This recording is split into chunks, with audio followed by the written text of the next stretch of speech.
Bench Opinions. Three idiots with amateur analysis. Welcome to another episode of Bench Opinions, everyone. Just off air, we're just discussing why we hate Ireland so much, or why we're so obsessed with them. We don't hate Ireland. I actually quite like Ireland. I mean, I'm indifferent to Ireland. Okay, mixed. Stay tuned in this episode to hear if my prediction from last week, whether Irish rugby is on the verge of absolute collapse, has now come true or not. I'm very glad I was proven right that New Zealand won. Yeah, that's one step. Thank God. That saved you from fucking being burned at the stake, I think. Otherwise. Yeah, we'll get into that. We'll discuss the other fixtures from the weekend. England versus Australia, Japan versus South Africa, and a resounding victory for the Scots against the Americans.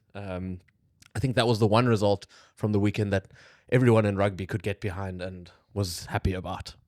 I think America didn't even know it happened, to be honest. Probably not. So no one's going to be upset there. I'm also, no one's going to be upset there. We also don't hate America because apparently that's a thing. No, I don't. I don't hate America. I just find, was it? They either said it in football or in rugby like 10 or 15 years ago where they said, we're going to invest a lot of money in this and we're going to become the best in the world. Well, yeah, they also said, I think, when the MLS really sort of kicked off in football, they said they would win the soccer World Cup by 2020. Yeah, Didn't that was happen. the one. Yeah. So I just want modesty, you know? Yeah. Ironic from South African. I just want everyone just to stay modest. Thank you for all the interaction on the last video. Whether it's hate, whether it's calling me a fairy, we appreciate it all. We're just learning along as we go here. Klaus mentioned to me that we got the whole URC Stormers. No, what's it called? The Sighting Commission? The Sighting Commission. We got that wrong. It hasn't got anything to do with the URC. It's independent. Okay. Well, I mean, it's allegedly independent. There's no one more lost though. Who pays their salary? It's definitely the URC. There's no one more lost than a South African who doesn't have anyone to blame when he feels like he's been wronged. So we need to pin it on someone. The thing is, it's one of two things. Either they are paid by the URC, like via, which means they're not independent, or two, they're just some fucking volunteers off the street, which I don't know which one's a bigger problem. I think they're neither. All right, let's get into it. Ireland versus New Zealand. 13-26 to New Zealand. But Ireland were leading 10-7 at halftime. But obviously the big talking point is Tadhg Beirne getting sent off in, I think, the 6th minute, something like that. Second minute. Oh, second minute. All right, Klaus. It was the 2nd minute, and it took them 5 minutes to review it. That's why it must have felt like it was the 7th minute. But the game, I mean, I think you wanted to talk about the game as a whole before we go. I want you to tell me exactly what you want to tell me. Okay, I'm going to tell you what the game was like as a whole before we go into the nitty-gritty of the individual performances, including the ref. It was a really weird game. And I think if you're trying to grow the brand of rugby in America, that is unfortunately not the game that's going to do it. It was more stop-start than an NFL game. The refs getting involved. Without a halftime show. Without a halftime show. Actually, there was a bit of a halftime show. There's like a band that came on. Goodness. But in general, the game was just super stop-start.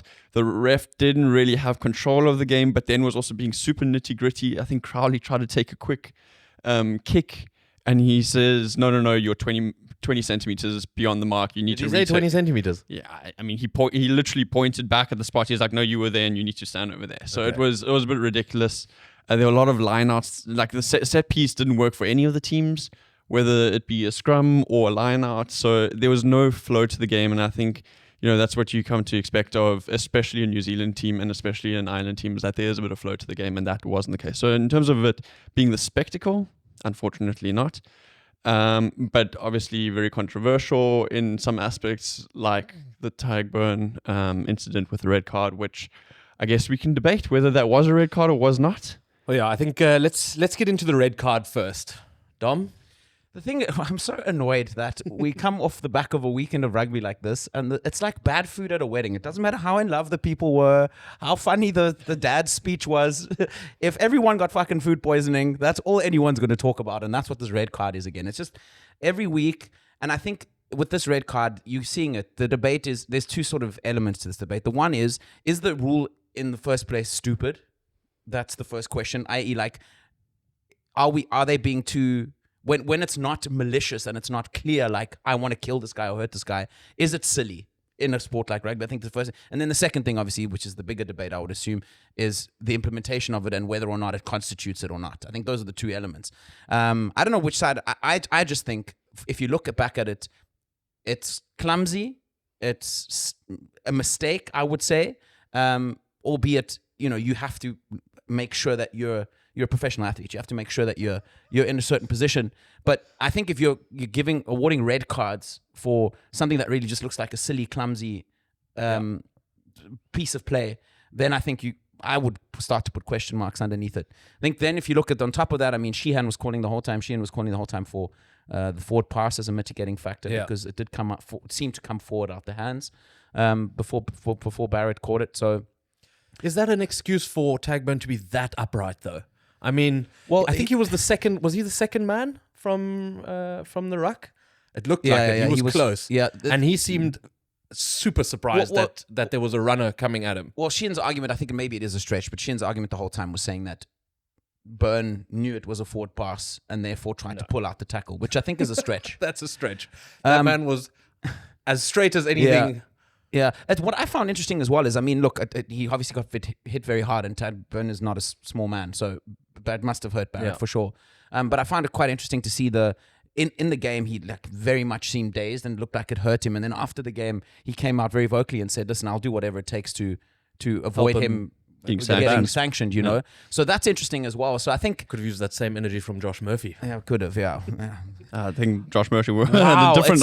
It sucks when you're on the receiving end of a shit decision, right? Fuck, I hate that. Good Lord. I'm all riled up again. Let's not antagonize them any further. No, but I think that's the issue here. Is first of all, it's sad that we have to talk about something like this, what feels like every second week after a big game. And second of all, I mean, I don't know how you guys see it. I just don't feel like it's severe enough to award a red. I think that's why you've got the rule with yellow and then possibly converted if I just think it's a quick moving sport and there are collisions that are going to happen that are accidental, albeit dangerous, and that's why you have the yellow card mechanism. But well, I mean, Klaus and I were discussing that, and I'd like to hear your opinion on it, Klaus. Is they awarded him yellow at first, wasn't a straight red, and then they looked for, I assume, mitigating factors. Yeah, so they were looking for mitigating factors, and what they sort of decided was there's no attempt at a wrap, so it's a straight shoulder, tucked arm to the head, no mitigating factors, so straight red. By the letter of the law, that is correct. The fact that he is more receiving him rather than actually trying to make a tackle, it was more like absorbing the impact. I mean, he stands to brace himself. Obviously, he's about to get hit by Beauden Barrett. Even if he is smaller, it's still going to hurt. So you're going to brace for impact, but there's no attempt to actually tackle him. Yeah. So that's obviously where the whole controversy comes. It's not really tackling. It was more him running into Beirne. So why is he receiving a red? But at the end of the day, if you look at the laws, then that's the procedures that they go through. Now you can argue, well, he is just absorbing a tackle. So should they go and look at it with a bit of understanding for the game and say, it's not really his fault. It was more of an accident. So there is mitigation in that sense. But then we run into the same problems that we always have in rugby as interpretation. Yeah. And so where do you draw the line? Then you have inconsistencies between the refereeing committees, and then we have these fights anyway.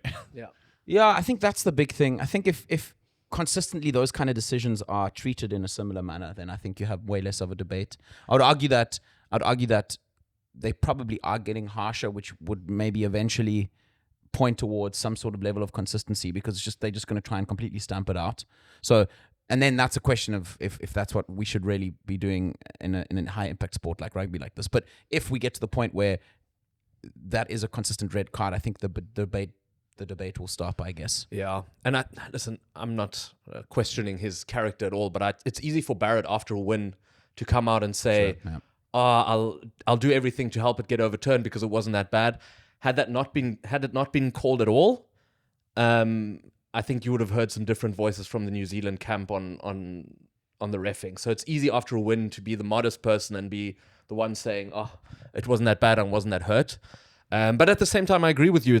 Rugby's it's a contact sport and it's quick moving, like Dom said. So I guess intent does come into it, and you're going to get hurt. And the reason that they brought the 20-minute red card in was they wanted to stop games being dead in the water. In the water early on, when a player gets sent off in a quick moving action, which seems to not be working. So I don't think it's that easy for World Rugby to get this right, because it's about interpretation and subjectivity by the referees and the TMOs, I guess, more than the referees.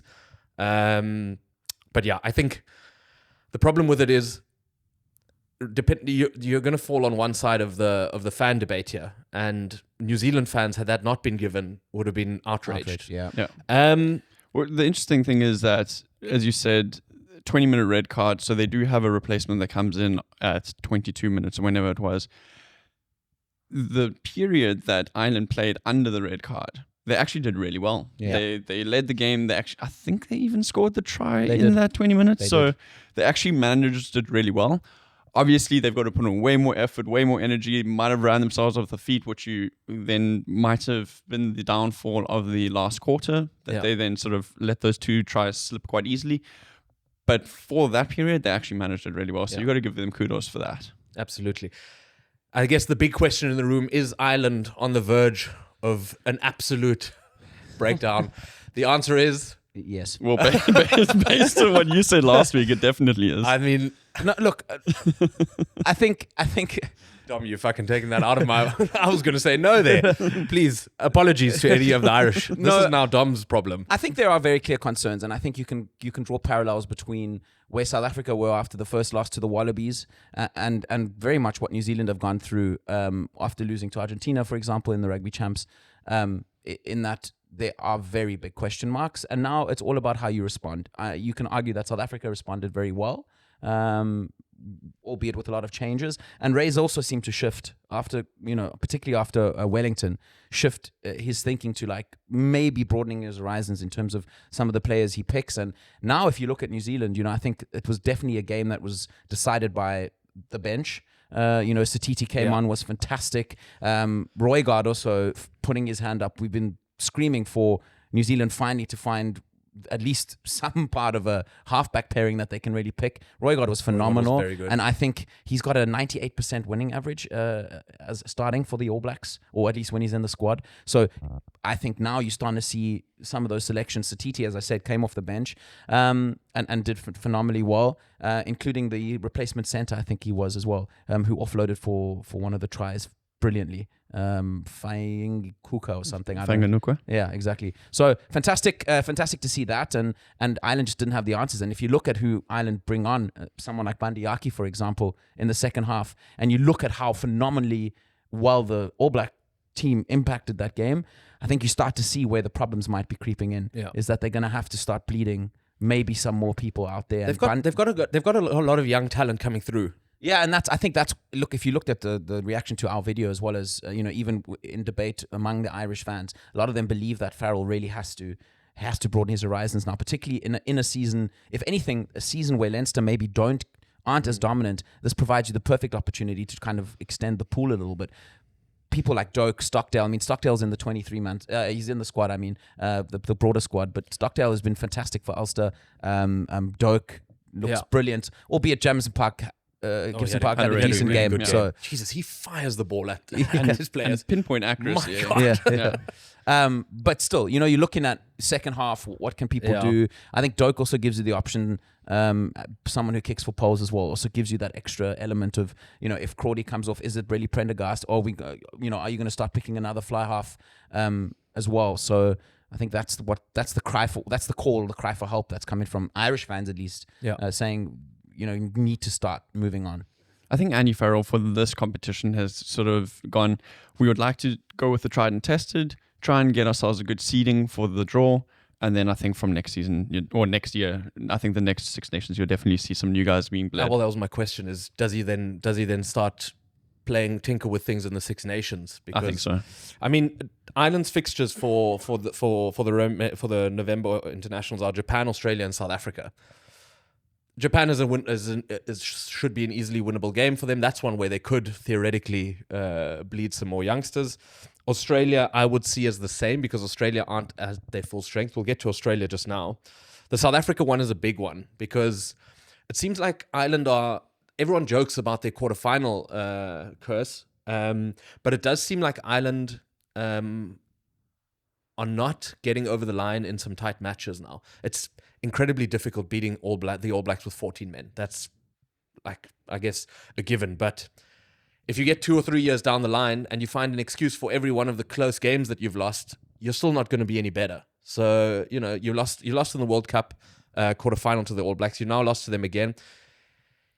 I think that South Africa game is big for their development and their confidence. If they win against South Africa, then there's parity at the top. It's anyone can beat anyone. If they lose against South Africa, then the Six Nations start to become very important to them again, because then they have to prove that they're still at the top of the table. They have to beat France. They have to beat England.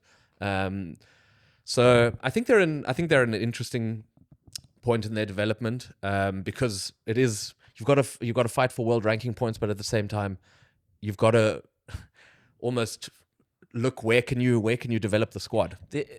Just to correct you on one thing, Australia will be back to full strength because it's now that game will fall in within the international window, Yeah. and I think that's a pretty daunting task now. And I think if they end up losing 3 of their 4 autumn internationals, I'm talking. I'm sensing that that's a desire of yours. No, it's not a desire because I don't hate Ireland, so I don't understand. I'm just saying it does seem like a daunting task. Yeah. And I think Can Japan maybe sneak in there with a victory? No, Japan.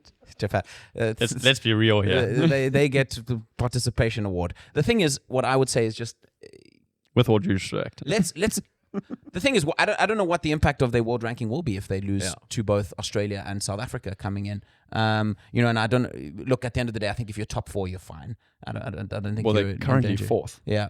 So So if you know, they don't win at least half of the games, they're definitely going down. I think if I look at their fixtures, I do think that they'll beat Australia, because I think Australia is struggling. Like I said, we'll get to them. I think they're sort of in a bit of no man's land now after a little bit of a blossom under Joe Schmidt. Let's also not forget the fact that Ireland haven't played a game since. Yeah, they're coming out cold. They were red carded, and they were still the better team for, I would say, 50 minutes of that game until they got run over. they were leading until I think the 64th minute or something. Yeah. So they were very much in that game, and I think if any Ireland fans that are possibly like ruining that it's the red card that cost them, I would take a very hard look in the mirror, because I think they were right there. Obviously, the impact of the red card is, we spoke about it. It's not going to be immaterial, but they were right there. And then it points towards what you said, is like, could they have found a way to get across the line? And they did seem dead on their feet. And then again, I said, I just think the mismatch on the bench is what kind of cost them. I saw a lot of comments coming from like commentators and like journalists saying that one could clearly see Ireland was still hungover from the Lions tour. Okay. I feel like Good that Lord. was far too long ago. I don't know what they drank, have I ever but if the told you- hangover is still lasting Have I 3 ever months told- later. Have I ever told you guys about this night out I had in 2011? Still feel it. Yes, eh? but I've still sometimes I'm like, yes, that was one too many brandies. To be fair, I think I did once drink so much Jägermeister that I can't drink Jägermeister again. So That's true. So- That's a lasting hangover that I can't get rid of. My question being, No, that's so not it's got no relevance. That's not Okay, a cool. viable excuse. Let's touch on New Zealand quickly, because very good for them to get this victory. Obviously, I think they're lucky that it was in Chicago, because it's definitely a neutral venue. I know there's probably a lot more Irish Hi, I'm Irish. people that claim that they've got a lot of Irish lineage out there. But a good victory for them nonetheless. They've got Scotland, England, and Wales to come on their tour. I think that Scotland game is going to be a good one, but you do think New Zealand are on an upward trajectory. That England game, on the other hand, cracker. is going to be Absolute a cracker. Yeah. Yeah. They say that New Zealand could win the Grand Slam, which I then looked up to see what that means. It means that they could beat every Six Nations team, but they're not playing against Italy, so I don't understand why it's called the Grand Slam. Does anybody know? Maybe it's just about beating everyone in front of you in your autumn international series. Yeah. Okay, or is it the no, UK I think it might and Ireland? be the United Kingdom, the Grand Slam. Oh, right. Yeah. Oh, Okay. right. Okay. Anything else on the New Zealand? Well, they had a bit of disruption early on, obviously losing Scotty Yeah. and then losing Geordie, he's arguably one of the top 12s in the world. So even with those disruptions, bringing in different guys early on in the game, they still managed to play a really good game, right? So they've lost 2 guys off the bench in the second minute. Yeah. And that's obviously going to have an impact for them down the line, that they're not able to keep that energy. So And a lot of competition for places there. You look at people like Satiti and McKenzie coming off the bench, people that maybe you would have argued a year ago are like stonewall starters. So that's healthy for them as well. And then a couple of the guys that kind of have emerged now, Carter, for example, on the wing, who made his debut against South Africa. Leroy. Yeah, he's, they look like bona fide test players now. So I think it's all moving in the right direction for New Zealand. Is Barrett at fly half? Is that the guy going forward for the World Cup? Look, or do you go back to McKenzie? Moanga is coming back. I mean, Moanga puts his hand in there, but I think a big key in all of this is that number 9 position. And I think if Roygaard continues to do what he's doing, I think Barrett's just too good to keep out of that side at 10. I think he plays at 10 then. And I think maybe that's the key to kind of unlocking, or at least putting to bed the debate about the 10. And then Will Jordan at 15, or do you bring Will Jordan back onto the wing and Damien McKenzie? He looks brilliant at 15, to be honest. I think you can put him anyway. He's so good under the high ball. And I think McKenzie's ability to do both probably makes him more valuable off the bench. Yeah, no, I agree with that. Some interesting feedback on the game in Chicago itself. It was sold out, but there was those who said that the atmosphere was quite flat, and those who said that it was quite a good occasion. And I just had to laugh every time you sort of. There was obviously a lot of like Americans there, like just trying to get into it, and they're American because when like the team that they're cheering for scored, they were like, "Let's fucking go, let's fucking go," and it's like no rugby fan will ever fucking do that. Like no, I mean, you get excited. Yeah, That's but just the way they get excited. You could, but there was always one guy. It was never like the whole stand. It was just one dude. It was like, But I think I think you could like copy and paste them from an American football 100%. stadium and put them 100%. So I think that was. But I like it. Well done. Why are they passing backwards? I'm intrigued to see how many more games we'll see like this over the coming years with the World Cup in the USA coming up, just so that they need to get the people there used to rugby. Well, their own team's not going to do it. The one thing that they really need to fix, or a number of things they really need to fix, is they need to teach the camera operators to zoom in a bit. Because I think they're so used to American football, that they zoom out so that they can see the whole field and all the players. So they need Do you to think zoom that in. those are American camera operators, or do you think that's something that comes along with the broadcasters? I've heard that they now try and operate. They'd use local camera. They guys. just use the local Also, guys, that huh? pitch was terrible. The pitch was terrible. You could Yeah. see all the numbers, the yardage numbers through. And then the fact that, this is a big problem for World Rugby, that they don't test the technology beforehand, and suddenly they can't see the ref can't see the screen, so that they can't make any But that happens in France as well. Then suddenly, but in France, we know why they do it in They've France. got that Peugeot VAR system there. But then suddenly there's VAR, and the Oaks are standing in some bunker, opening the what do they call laptop. that? No, not the laptop. It was like a full-on suitcase that they open with the The TV flat screen. case. with the nuclear codes in it. Yeah, exactly. What do they call it? The pill or something like that. All right. Let's move on to the next big game of the weekend: England versus Australia. England, I think, quite convincingly, 25-7. Yeah. It looked like it could have been a game in the first half, but then Australia never got going, and England cruised, I think. Australia's obviously still hungover from the Lions tour, so like we need to give And them the some rugby grace. championship. And the rugby They championship. are on the verge of They're like just tired and hungover. They're bro. just really tired. Just on bubble a us, drip in the bro. hospital. Yeah. Yeah. Now, look, a lot of parallels, I would say, to the New Zealand Island game, in the sense that it was also decided in the last. Like, I think it was all very close until about the 58th minute or something, and then England pulled away. If you take away the intercept try from Australia, the one try they scored, I think it really Harry doesn't. Potter. Yeah. It's so funny. When I saw his name was Harry Potter, I was like, this is a fucking. But I don't think it'll ever get old, and I think no, it's good. It's always gonna be funny. yeah. No, but he cast his spell as he intercepted that try. 100%. Anyway, but look, if you take that away, I think it looks really dire for Australia. England also scoring 4 tries, two of them straight off the high ball, which everyone predicted, and 2 of them the rolling maul, or at least in and around the rolling maul. So seemed quite measured by England as well. Yeah. And Borthwick, look, I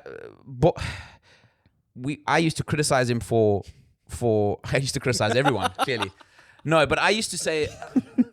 I don't think there's a country that's escaped your criticism, including I used South to Africa. criticize him. Full stop. I used to just say that I think it's quite a boring brand of rugby that they were playing, or at least that they, particularly in the World Cup, they just turned to sort of being disruptive as an element. But I think he's definitely one of the more wily coaches in world rugby. He tends to, I think he tinkers and sort of changes things a lot to sort of adapt. Like Eddie Jones, Wiley. No. Steve Borthwick has just come in and carbon copied the Springboks. High ball and then chase it down, maul it over. That's all he's doing. And what's the problem? We win. No, but what I'm saying is he was so critical of South Africa. He's also implementing a bomb squad now. Yeah, I saw that. So the guy was fuck off, man. Okay. It's ridiculous. No, he was so critical, and so was Dom trying to fucking smooth over some. So was the rest of the English fraction about how our bomb squad it's really dangerous for players and all this blah blah blah bullshit. And then they come in and do the same thing, and now look how amazing. But you must just smile at them. We're so innovative and we're pioneers of the sport. Take a hike, man. Okay. Crap. Can we talk about Pollock's impact? He must also take a no.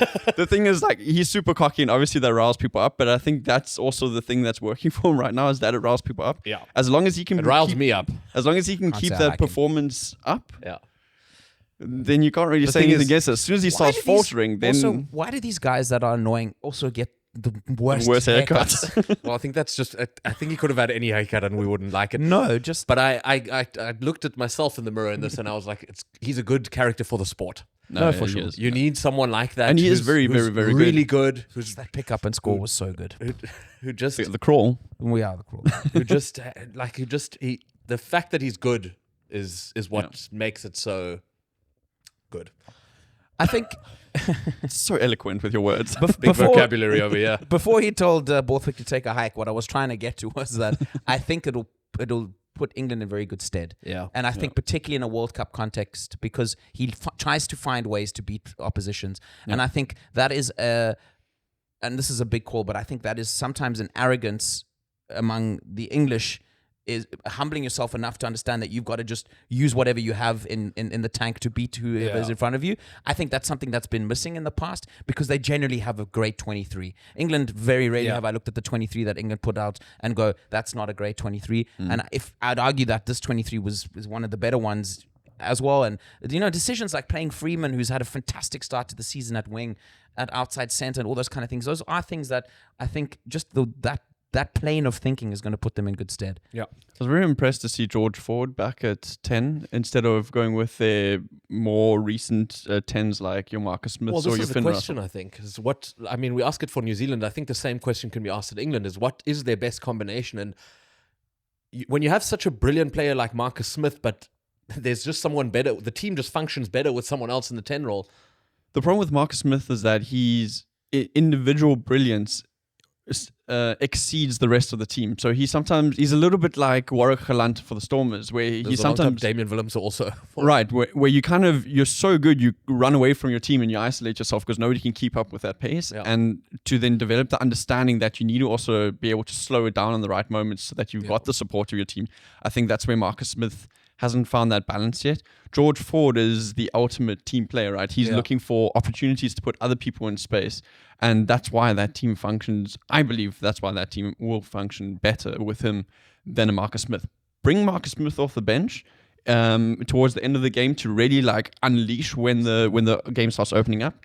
But for the beginning, I think have your standard guy there solid guy, sorry, not standard. I'd argue the best thing that can happen for Marcus Smith is that he does become the bench guy who can play for so long, who can play at fullback and at fly half. And we were talking about innovation and what in rugby. I think that's one of the massive impacts Rassie Erasmus has had on rugby, and it's starting to bleed through everywhere. Is the bench and the importance of the bench in rugby. I think the bench is more important than it's ever been in rugby union. I think in the past you'd pick your best 15 and then try and pick your best, on the bench with your 5-3 split or whatever, whoever's left. But I think really, I think a lot of the times coaches are compromising having some of their best players start the game, understanding that the last 20 minutes, particularly, we talk about fine margins. Rugby is the sport of fine margins, I would argue, amongst the top 6 sides in the world. What Formula One? The Formula One's... Now there's some people who can take a hike. No, I completely agree with you. And Malcolm Marx is the best example of it for a long time because he was the best hooker in the world. Yeah. but he wasn't starting because the impact that he had in the last 30 minutes of a game were greater than what he could deliver in the first 50. And I think particularly if you look at it in the context of your sort of bomb squad or call it whatever you would like, understanding that combinations wins you games and there's certain combinations that can exploit certain factors within certain phases of the game. Yeah. I think that's the core here. And that's why someone like Pollock in a game like Saturday, when things start to open up, etc., is just so devastating. I think he'll eventually fight his way into that side. I think it's difficult to get by someone like Curry, particularly. And also Earl. I mean, they're all just so Earl set. had a great game. Yeah, he had a great game. he's yeah, quick, eh? yeah, he's Very great. fast. Goodness. Yeah, so I think, but at least in the short term, he's the perfect player to exploit that. So are we saying in future the superstars are all going to be starting for the bench? Yeah. Yeah, you just put in your second string team for the first 40 minutes, Just to get, and then you bring on your It's a bit superstars. like in old school military in the war, you put the cannon fodder up, and then the good guys are at the back. It's like a relay when you have your anchorman do the last stretch. I'm going to run you through some of the fixtures for each team. England are facing Fiji, New Zealand, and Argentina. I think that Argentina one's quite slippery, actually. although they just lost to Munster, Argentina, didn't they? They played Munster's Munster top over of the URC weekend. log, though. Yeah, which team did they put in a 4-string side? I don't know, but now Munster fans are claiming they've beaten everyone. They've beaten everyone. They've even beaten Ireland because they beat Leinster. Okay, so they'll beat Fiji, you would think. New One would Zealand think, is, I think, one of the games of the autumn Yeah. internationals. Yeah. Yeah, that's a big one. That's a big one. And I think depending on how that goes, the fans of England will either claim that they're the greatest rugby team ever to have played the game, or They must do that. they'll still claim they're the greatest team, but they were hard done by losing to New Zealand. I honestly, with the Argentina game, I think the ghost of winter tour past are going to come back and haunt them. That English team dispatched Argentina twice. Yeah. That B side. So I think it's too much for them to overcome. Australia, on the other hand, they play Italy, Ireland, and France, and it's big. The whole world ranking thing is big for Australia. Yeah. So they need to convincingly beat Italy, because France and Ireland, to finish off the tour, you'd think they'd need one victory against one of those two think teams. So. Yeah, I think so too. Do you have the rankings there in your notes? I do not. Okay. That's how well I'm prepared. But I think Australia is like Yes. seventh They or something seventh, like that. I think, as far as I remember. Yeah, so, how many, there's normally, now there's going to be 5 pools, right? They've think there's- expanded I it. think there's even 6 now. There's 6. Because Yes, it's, we are well, really there's a- prepared. hold on, We're hold talking on. ourselves into a little bit of a There's cul-de-sac. a- We never knew that we were There's going a to be round of talking about 16. this. Hold on. There's a round of 16 at the next World Cup. So let's do quick fucking reverse engineering maths here. There's a round of 16, right? So all the that's- teams get to play in the first round. Yeah. So but I think there's six groups and then the 4 best third place teams. That's what I think it is. Okay. Right. But don't quote me on that. Okay, so who do we mind. think does Australia have a better chance of beating Ireland or France? Ireland. Okay, so they need to beat Ireland. Yeah. That's a lot, big task. But even the rankings system is very complex. But Yeah. I think even if they have a really close game against a higher seeded team, they could still Sure. profit from that in Absolutely. the seeding. And I mean, ranking. I don't think the nice thing for them is no one's really expecting them to beat Ireland or France. Like they can play with a little bit more freedom against both those teams. It'll so be we'll interesting to see what they do once they get like James O'Connor back and Mickey Tau, yeah. Nicky Tau and guys like that. He's a big miss for them, Mickey Yeah. Tau. see. Anything else on that game? No, just Let's move to the biggest game of the weekend. Japan versus South Africa. Sold out Wembley Stadium. Yeah, that looked quite splotchy It's in not, the stands not there. great. But But I mean, you think about it. There were 3 games in Yeah. London, essentially overlapping. And so if you look at the South Africa game, your casual fans are not going to come. Your English casual fans are not going to come.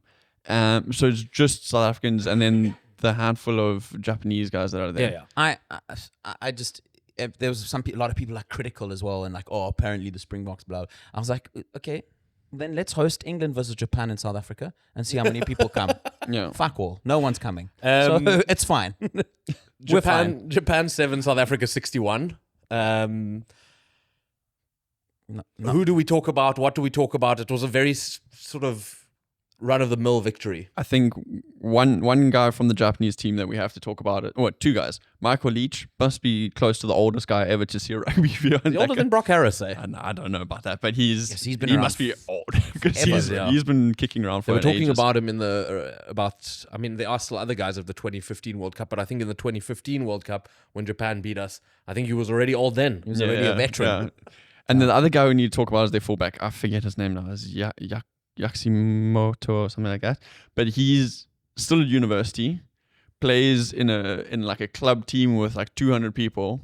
And now Eddie Jones has called him up and gotten him released from university to come play Eddie this Jones game. thing I've ever heard. And the guy goes and scores a try against the Springboks. And you're like, That's cool. hats off. That's very cool. amazing. That must be really, really cool. And their captain was talking about it after the game. And he's like, this guy is super inexperienced, super amateur.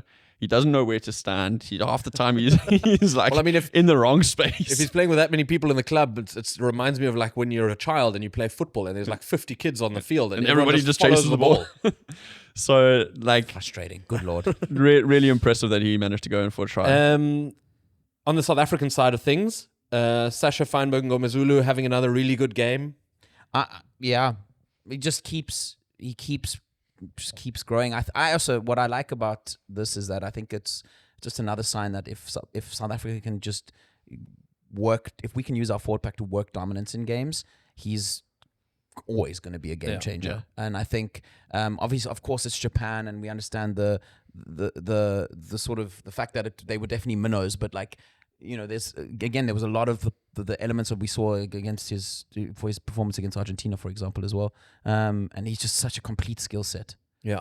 Yeah, you have to give credit to the boys up front to give him that platform. Yeah. Which obviously makes it very easy for him. Like Curly Arendse coming back, that's a big one. He also went in and scored a couple of tries. There was a moment where I think Colby and Kirtley were running next to each other. Yeah. Just two very quick scrum caps. Colby passed it to him. Yeah. That was a pretty cool try. And then obviously Colby at 15. I know Dominic during the game was saying, I don't like this. I don't like him at 15. I understand. But he did play a very good game at 15. The guy that I wanted to talk about, Andre Esterhuizen, coming in. He was put in as 20. Everybody was like, what's this? Is it a 4-4 split or is it a 6-2 split? And Russie came out and said, he's like, no, we put him in as 20 because we didn't want people to be guessing, is it a 5-3, 6-2 kind of thing? It's like very clear that he is coming in as a forward. And he replaced Siokolisi and did incredibly well. I mean, the try he scored, he literally carried 4 Oaks on his back to put that try. So such a nice weapon to have. Very, very impressive. And hopefully he can... He is the hybrid player. And I think you were talking about the bench being so... revolutionary for the Springboks, and now everybody's sort of adapting it. I think the way that Russie is using hybrid players 5 years on from now, I think you're going to be seeing a lot more of these guys scattered around the world. Question. In the past, Russie has, in big games, reverted back to Handré Pollard at 10 because it's a very safe and obviously also very good option. Is Sascha at a point now where he can be the guy for the big games? I think the fact that he was taken off relatively early on the Sparing weekend him. shows us that points a good indication that he'll start that game. And I think now's the time for that to happen. And I think unfortunately for him, I mean, it worked out for the Springboks, but unfortunately for him, he was off relatively early against the All Blacks in Wellington. So that's maybe an opportunity missed, because I think I doubt the result would have gone any other way, to be honest. On that day, we just seemed like we were in a different gear. But this is his opportunity to kind of notch something like that in his belt at 10 against France. And then maybe I think any question marks that there might be will be put aside, and then it's like he's the guy, and he's arguably the best 10 in world rugby at the moment if he can put in a performance on Saturday. I think the question is, Sascha has come through the EPD system, and they're building around him as the future 10 or as the current and future 10. Will they have enough trust in Mani is the question, to then be able to come on in the second half or in the later stages of a game and also be able to kick. Currently, Mani's kicking very well, but he's had his problems in the past. Or do you bring Pollard in as a bona fide kicker, just the same way we used to bring in Mornay Steyn? maybe not impact the game in a sort of play structure-wise sort of sense, but just be there for kicking. I think that's going to depend on the opponent that you play against. Yeah, it's almost not fair to him because even when he does play a 10, it's not like our attack is No. that much Yeah. like more what you would call it, neutral or like or diminished. boring. Yeah. Right. I think that France game could be a bit of a litmus test for Sascha because it's not how we beat them in the World Cup. You know, we beat them with kicking that ball high, focusing on our strength, and he offers obviously a different strength which France could nullify. We're not going to have the platform that we had against Japan, right? So that he's Ox is going to be injured. under way more pressure. Yeah. And it's going to be very interesting to see how he deals with that pressure. Yeah, I mean, Ox's injury is a big one. Interesting that they've called up Tlabakanya. The first That's noise nothing, yeah. already from rival fans about how he hasn't been sanctioned or anything, and I think I put it out there. I'm like, you can't blame the player for that. Like no, but we need his committee there to. Yeah, but I mean, well, review if he's done something wrong, then surely there's a committee that will say you've done something wrong. I think until that point, maybe it's the same guys that looked at Yannick Sinner's doping ban and exactly. It was just a bit of cream. Conveniently gave him the ban in the time when there was no majors. I think the big news coming into this week's game, which is has filled me with a massive sigh of relief, is the fact that Willemse is fit. Yeah. I think that solves a lot of headaches for us because, look, I'm being overly critical of Cheslin, but I think I hate the idea of compromising in one position in order to fill another. And I think Cheslin is our best right winger. I like Ethan, but I think Cheslin's just he's the best in that position. And I think I also don't want to see Willemse at 15 long term, but I do think Willemse offers us I feel more comfortable with Willemse at 15, and I think that kind of offers us a stability in the back three that allows Rusty to go ahead and pick someone like Sascha at 10 and throw that into that, and then I don't know. It will be interesting to see who is on the bench because I think Pollard doesn't offer you the 15, whereas Mani in an emergency case could shift there or / replace Sascha, and Sascha can move to 15. So that Willemse news, I must say, I was very happy to see that. I think they're going to play Moody at 13 and have Pollard on the bench so that if they need to fill in the 15 role, that they shift Moody to the back. I mean, I think Moody starts either way. I don't see how he stays out of the team, particularly coming off a week of being rested. I think he's usurped Kriel, I think now. We'll see when the squad comes out. I just want to have a quick word on Japan. Have they plateaued a little bit? 2019 was obviously their peak, but they seem like they're in a bit of like no man's land now. Their league is quite good and they do attract big players. I listened to, I don't know, it was one of their podcasts. They've got so many now. Shimmy and John and the Verdict or Box Office. One of them, and they were talking about how obviously you play for Japan and you're then a Japanese player, but homegrown Japanese players, players of Japanese origin, especially in the forward pack, I don't think there's anyone. There's a couple props. I think that's about it. And I'm intrigued to see where Japan go from here, because I think people in Japan are into rugby. But do they need to get involved in what you suggested once, where their club rugby plays somewhere else and it just sort of they grow quicker than they would just playing amongst themselves? I think Japan is a massive warning sign to the USA and what's happening in America, because Japan have a domestic league. There's domestic interest in rugby. There's been investment over a sustained period of time, or we could argue it's been done very sustainably as well, and I think, and I don't think it's as much a warning to the USA as it is to world rugby, that the Japan experiment, I'll put it in inverted commas, it worked in terms of the World Cup in 2019 and everything, but you haven't seen a lasting positive impact on. It's like when FIFA tells you that the stadiums will be used after a World Cup. 100%, yeah, exactly. And then just white elephants. But I just think, I think it is a bit worrying because they've reached a level of consistency, I would argue, in their world ranking. I don't think they ever really deviate too far from where they are at the moment. In their 13th currently. I mean, they're good amongst tier 2 nations. Exactly. They're the best of the best. But I think I would say probably the idea is that the idea is to grow tier 1. I think, or grow the pool of teams that can really be competitive. Yeah. But then you ask yourself, how do you give their players the opportunity to get better? And that's playing against better opposition. And that brings me back to the argument that they do maybe have to look at opportunities to get their teams, their domestic teams, playing more rugby at a higher and more competitive level.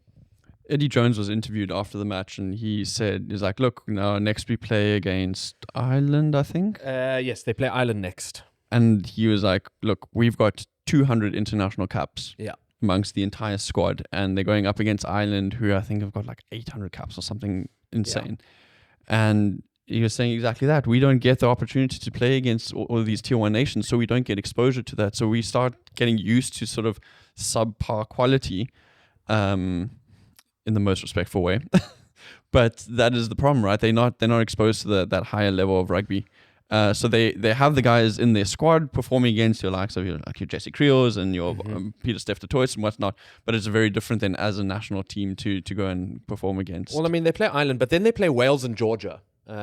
Wales is, I would say, they're progressing slowly, but Wales could be a game that they look at as a big chance to sort of for sure get their name in the mix. And Georgia, at the same time, they are better than Georgia. Georgia's a good tier 2 nation, but Japan should win that. So they could come out of this. I don't know. We played against Georgia earlier the year, and it's a tough battle playing against Georgia. Yeah. Like, they're hard guys. And the problem with Japan is that they currently really investing into this Sakoshi style rugby, which is run the opposition off their feet. Okay. Which is cool if you can actually get around them, but if you can't, they're just going to get pummeled. And so if you see them go up against South Africa with their rush defense are able to sort of contain them, and then they just muscle them over, and eventually they go away because they just don't have the stamina to keep up with that. So the question is whether that's the right way to go. Is that the right sort of philosophy to be following? Yeah. Maybe not. Just one more note on Japan, because Japan, you would argue Japan are probably the best set up in tier 2 to try and break into tier 1. That's kind of what you can deduce from our conversation now. Right. And they struggle so much. I think the stark worry for me is, how the fuck does anyone like Spain, Portugal have a chance? You know what I mean? If they're knocking on the door, and hats off to them. Rugby's growing quickly in Spain. There's a lot of interest. They've qualified for a World Cup again at sevens level. They do compete to a certain degree. So that's my problem. Is like, if Japan can't do it, how do you even go about getting people like Spain and Portugal anywhere close? And so that's the worry. Recruit South Africans. No, leave us alone. That's a good segue into the next game, because the USA is filled with South Africans. At least their rugby is. Scotland against the USA, 85-0 at Murrayfield. So is Scotland, by the way. So is Scotland. So that's where those 47 guys went. Yeah. Let's not spend too much time on this. I think No. Went the way everyone expected. Maybe not in terms of like the 2-0 and that high of a scoreline, but Scotland definitely putting a marker down. 85 zip, right? 85 zip. 85 zip, yeah. Exactly. I think more concerning is where the USA go from here in terms of how they get themselves ready for a home World Cup, because they are a little sort of drifting in no man's land a little bit. And if my research proves right, they're only playing Georgia in the remaining of this November series, which is, doesn't bode well for them to just sort of get some minutes under their belt. It's terrible. I mean, it's to get beaten that. I mean, they had it on one of the screens at the pub where I was watching, and it literally just looked like open season, and it just it looked exactly the way you think 85-0 looks. And I think, if anything, you're going, Scotland, let's just put up a good fight here. Scotland are a very good rugby team, but there are days where Scotland can, where you can maybe at least just make a contest of it. You can definitely score a try against Scotland. And you can make a contest of it at least, and it just wasn't that in the slightest. Duan van der Merwe getting a try on his 50th cap, that's quite cool. Scotland didn't even post their strongest team. No, I wouldn't have expected them There was no Finn Russell, there was no Hugh Jones, there's no Tuipulotu, there was no Kinghorn. There was a lot of guys in that team that usually are their starters. They're not even in there. Worrying signs, I think, for the USA. Scotland, on the other hand, and this brings us into like previewing this weekend's fixtures a little bit. Scotland play New Zealand this weekend at home against, that's, we've been lucky enough to go to Murrayfield and to watch a game there. And the only reason why I give Scotland a chance is because it's there. And stadium gets you riled up. It gets me riled up, but at the same time, I said this. I was like, they're too nice, bro.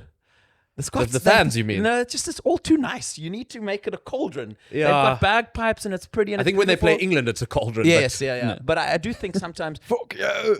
But I mean, I said it. I think I said it in the Six Nations, or at least I said it when we was previously speaking about Scotland. I do think they also need to find ways to beat teams. Yeah. And I think they have to turn to be ugly. I think that's a criticism of Townsend as well.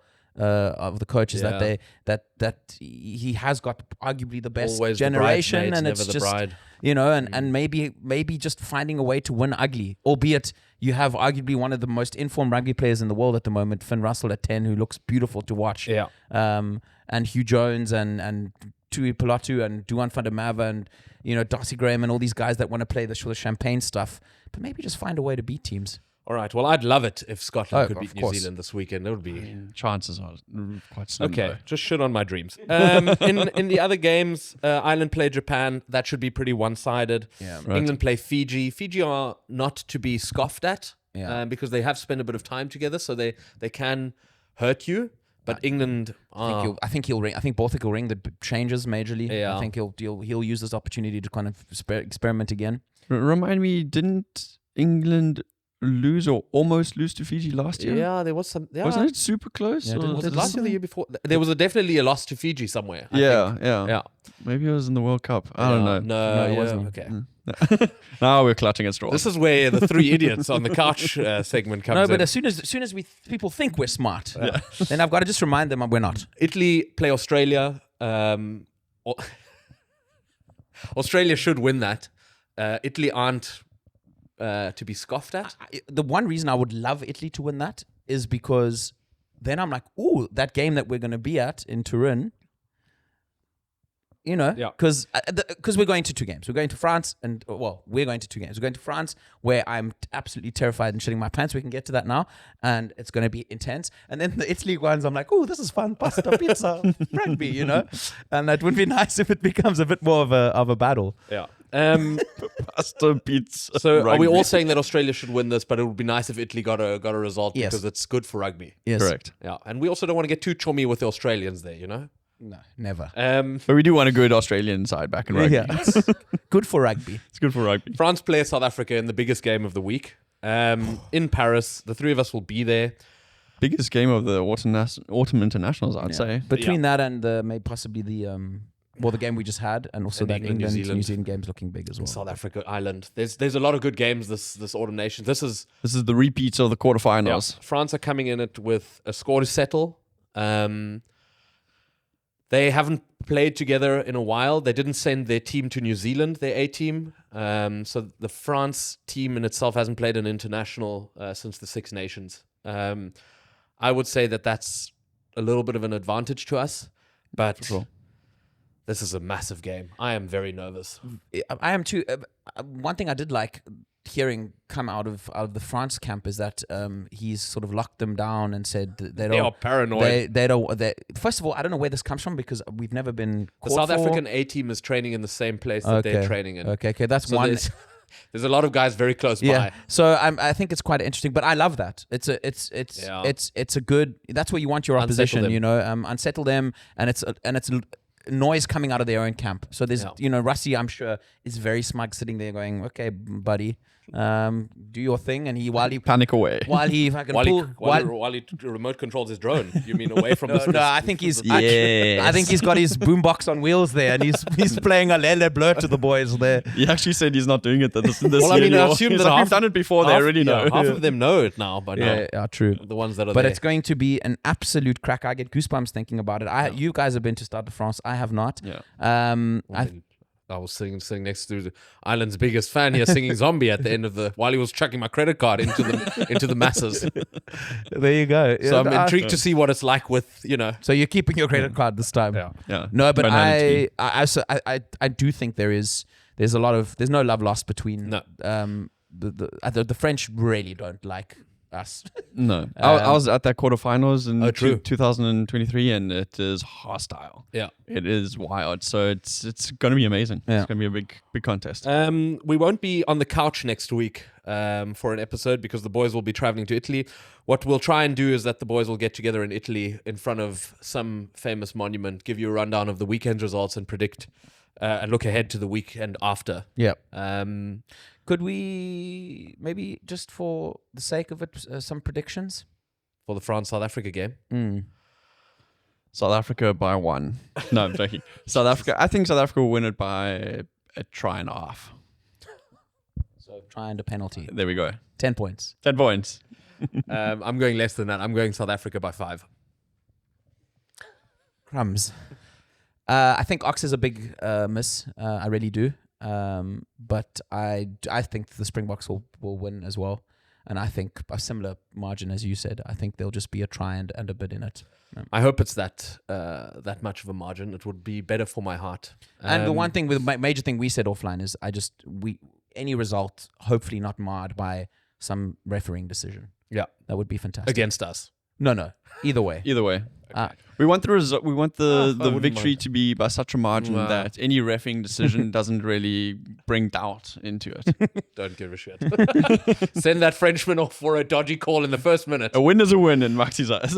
All right, I think that wraps it up for this week. Thanks everyone for listening. Get engaged in the comments. Come at us. Come with us. Defend us. Maybe somebody help us.